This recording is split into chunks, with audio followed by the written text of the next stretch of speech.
Israel Hamas युद्ध में शनिवार को आईडीएफ से एक ऐसी बड़ी चूक हो गई। क्या है वो गलती जिसके लिए अब आईडीएफ माफी मांग रहा है। इस बीच इजरायल ने बंधकों की रिहाई के लिए फिर से बातचीत शुरू की है, बता रहे हैं हमारे सहयोगी उमा शंकर सिंह। एक बहुत ही चौंकाने वाली वारदात में गाजा में इजरायल की सेना ने अपनी ही गोली से 3 इजरायली बंधकों को मार दिया। इन तीनों युवकों की उम्र 20 साल के करीब बताई गई है। ये किसी तरह हमास के कब्जे से निकल गए थे। इन बंधकों ने हाथ में सफेद झंडा भी पकड़ रखा था। इसके बावजूद आईडीएफ की गोली के ये शिकार हुए, जिससे तमाम सवाल उठ रहे हैं। इजरायल डिफेंस फोर्स ने अपनी गलती मानी है और आगे ऐसी गलती न हो इसके लिए सावधानी बरतने की भी बात की है। इस बीच बंधकों की रिहाई के लिए तेल अवीव में भारी प्रदर्शनों का सिलसिला जारी है। इजरायल के पीएम बेंजामिन नेतन्याहू पर बंधकों की रिहाई का घरेलू दबाव और युद्ध विराम को लेकर अंतर्राष्ट्रीय दबाव बढ़ता जा रहा है। नेतन्याहू ने इस बात के संकेत दिए हैं कि बंधकों की रिहाई के लिए फिर से बातचीत चल रही है। टेलीविजन पर दिए गए एक संबोधन में नेतन्याहू ने कहा है कि गाजा पर इजरायल के हमलों के कारण ही नवंबर में करीब आधे बंधकों की रिहाई संभव हो पाई है और इजरायल हमास पर अपना सैन्य दबाव बनाए रखेगा। नेतन्याहू ने यह भी कहा कि उन्होंने इजरायली वार्ता दल से कहा है, इस बात के निर्देश दिए हैं उनको कि वह इस दबाव को, यानी कि जो सैन्य दबाव है, उसके साथ ही बातचीत आगे बढ़ाए। बातचीत किन शर्तों के साथ हो रही है इसका खुलासा अभी नहीं किया गया है।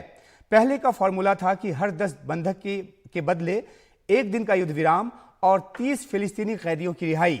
हालांकि अगर अब बंधकों की रिहाई पर कोई बात बनती है तो शर्तें अधिक कठोर हो सकती हैं, इस बात का अंदाजा लगाया जा रहा है। हमास के कब्जे में अभी भी 130 से अधिक बंधक हैं।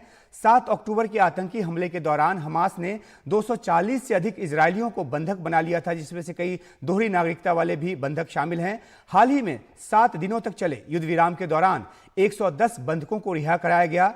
उसके बाद बातचीत टूट गई और इजरायल ने अपने वार्ताकारों को कतर से वापस बुला लिया था। लेकिन इजरायल की खुफिया एजेंसी मोसाद के प्रमुख ने एक बार फिर कतर के प्रधानमंत्री से मुलाकात की है। 7 दिनों के युद्ध विराम और बंधकों की रिहाई में कतर और इजिप्ट जैसे देश ने अहम भूमिका निभाई थी।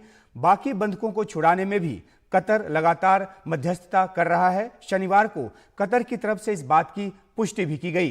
नेतन्याहू ने कहा है कि कतर के रुख को लेकर काफी आलोचना भी है, लेकिन इजरायल अपने बंधकों की रिहाई चाहता है और इसलिए वो बातचीत आगे बढ़ा रहा है।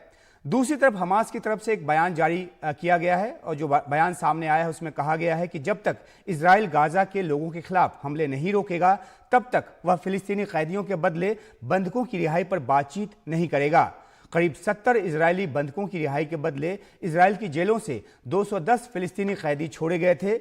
लेकिन अगर अब बंधकों की रिहाई को लेकर कोई बात बनती है और हमास तैयार होता है तो देखना है कि वह पूर्ण युद्ध विराम के साथ साथ कितने फिलिस्तीनी कैदियों को छोड़ने की मांग रखता है, क्योंकि बिना इसके वो बात मानेगा नहीं। तो देखना है कि बातचीत किस दिशा में जाती है और कब तक इस पर कोई अमल हो पाता है।